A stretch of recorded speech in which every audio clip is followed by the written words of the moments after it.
Albert B., more commonly known as Little Albert, was born in March of 1919. Not much is known about his life because of the mystery surrounding his identity. However, what is known is that at 11 months old, Albert was selected by renowned psychologist John B. Watson to participate in an experiment on the idea of classical conditioning.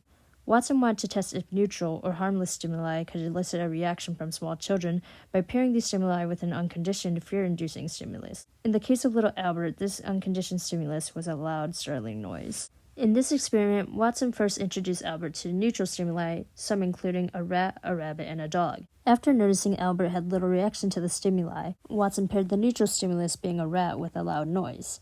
Little Albert was unaware of the true source of the loud noise because it came from out of sight, so he was only aware of the rat. As expected, he cried in response to the startling noise. After the process was repeated several times, Albert was left to play with the rat without the loud noise. Though there was no loud noise being produced, Albert still exhibited fear at the sight of the rat. This showed evidence that Albert had associated the rat with the loud noise. This backs up Ivan Pavlov's theory of classical conditioning. Little Albert had developed a response to a neutral stimulus, being a rat, and had become conditioned to fear it. What's more interesting is that Albert made even more associations with the loud noise than just the rat. Albert responded to the presence of dogs, rabbits, and even goats, even though he was not exposed to these stimuli with the unconditioned stimulus. This concept of associating multiple similar stimuli together is called generalization. With the notoriety of this experiment, many wonder what happened to Albert B. and how and if this experiment affected him into his future. The truth is that we don't know for certain. Some theorize that Albert B. was the name for Douglas Merritt, the son of a wet nurse at Johns Hopkins University.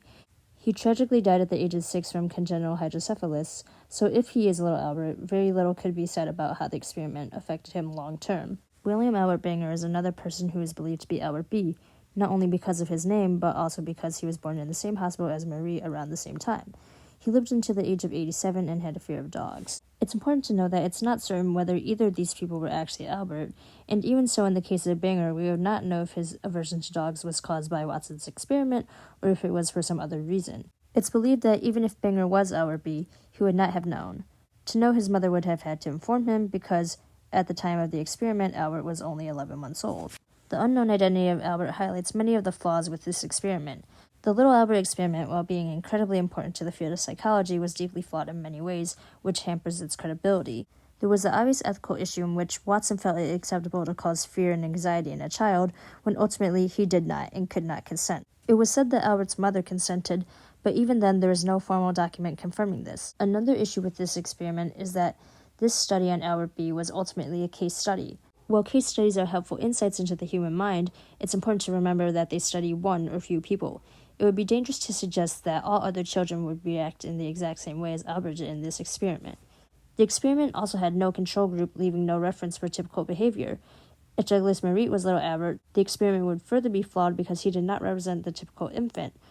As mentioned, he died of hydrocephalus, which is a condition which affects and damages the brain.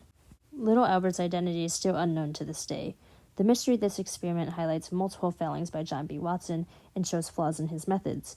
While most agree that this experiment was unethical, Watson's other choices within the experiment are still often overlooked.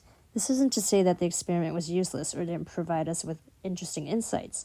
It sparked many important conversations about how we learn and how we perceive the world.